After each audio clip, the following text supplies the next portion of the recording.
I am absolutely flabbergasted that you would come before this committee and refuse to tell us basic facts. If you've been paying attention, this story won't surprise you. I mean, it should, but maybe we're just numb to Trump's assault on our democratic system.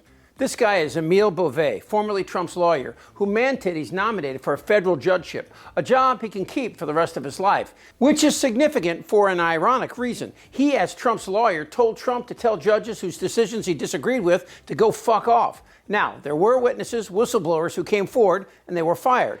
While Bove has denied he said this to reporters, he has to go before the Senate and answer questions where, if he lies, it's a serious felony. Listen to his response to Adam Schiff's question about what he said. Well, today, the first judicial hearing of President Trump's second administration is also getting fiery.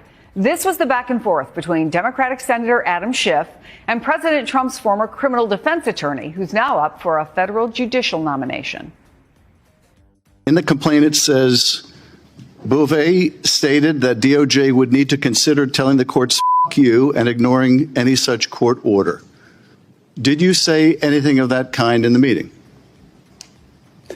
Senator, I have no recollection of saying anything of that kind. To the extent I Wouldn't you recall, Mr. Bove, if you said or suggested during a meeting with Justice Department lawyers that maybe they should consider telling the court "F you"? It seems to me that would be something you'd remember, unless that's the kind of thing you say frequently. It's the old "I don't recall," made infamous by Watergate figures, even by Tiny Fingers himself. For all of the above reasons, I respectfully decline to answer the questions under the rights and privileges afforded. This will be my answer to any further questions. Okay, so the allegations are that in February, Bove, a Trump administration official, directed prosecutors to drop the corruption charges against New York City Mayor Eric Adams. The decision, made without evaluating the case's merits at all, led to resignations from several Justice Department officials who disagreed with the actions. The charges were ultimately dismissed by a federal judge, but the dismissal was without prejudice, meaning they could be reinstated. The whole point of this is Trump was going to drop charges against Eric Adams if Eric Adams would help him and Stephen Miller round up undocumented people living in New York City. When asked if Bove had consulted with Stephen Miller, who's leading Trump's roundup of brown people in the U.S., Bove wouldn't answer because he knows he would have to lie. Mr. Bove, you responded to Senator Kennedy's questions about who was consulted about the dismissal of charges against Mr. Adams. Did you ever talk to Stephen Miller before you filed the memorandum on February 10th ordering the dismissal of the Adams charges? Senator, I responded to Senator Kennedy's questions based on a publicly filed document that described the Attorney General as a... Did you talk to Stephen Miller? I'm not going to describe the participants in conversations. So you won't answer that question? No, I will not, Senator. Why?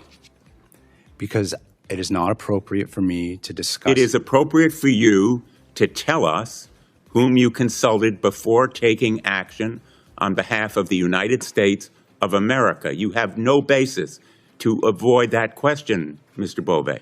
Respectfully, Senator, I'm answering that question in a manner similar to several nominees before me, including Judge Katz. Did you talk to anyone in the White House, including the president, about dismissal of the Adams charges before the February 10th memorandum?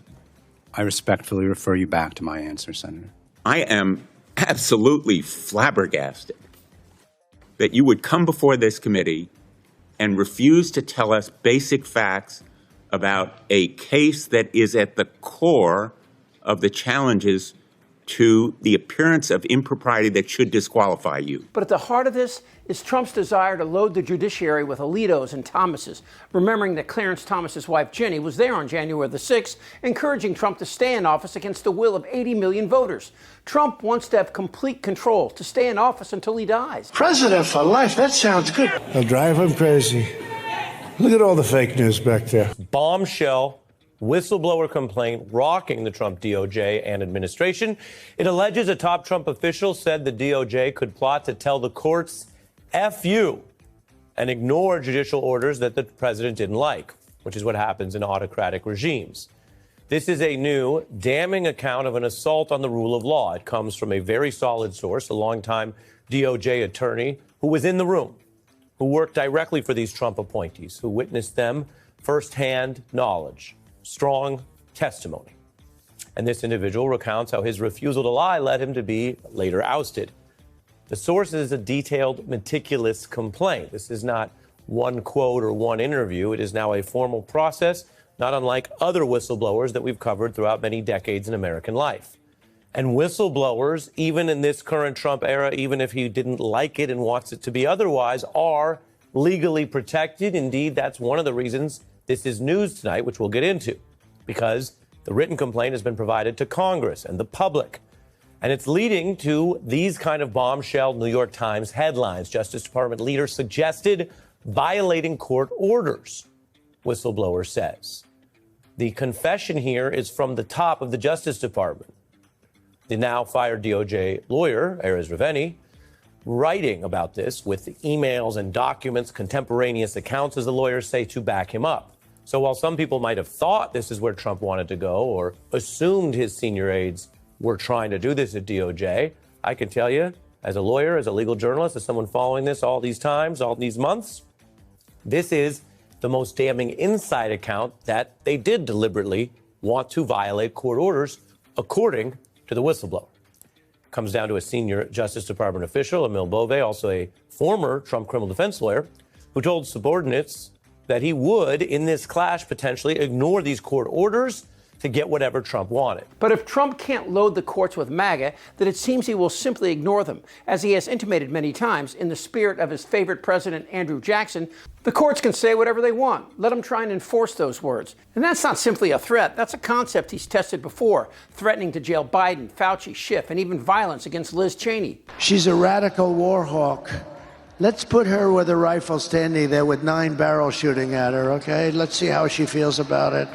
You know, when the guns are trained on her face. The role of the judiciary is threatened by a man whose cognitive skills were always underperforming, long before this. Person, woman, man, camera, TV. But Trump, unlike his base, understands the grift, the con that has turned into a national nightmare, arresting and deporting U.S. citizens because they're brown. His base believes the con because they have no idea how fragile the freedoms they enjoy really are.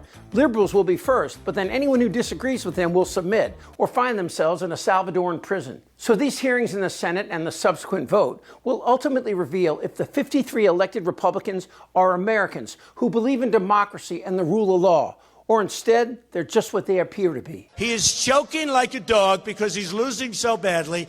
We have to put him away tomorrow. This man is a pathological liar. I'm proud to have worked hand in hand with President Trump. The men who slayed a democracy. They don't know what the fuck they're doing. Goddamn right.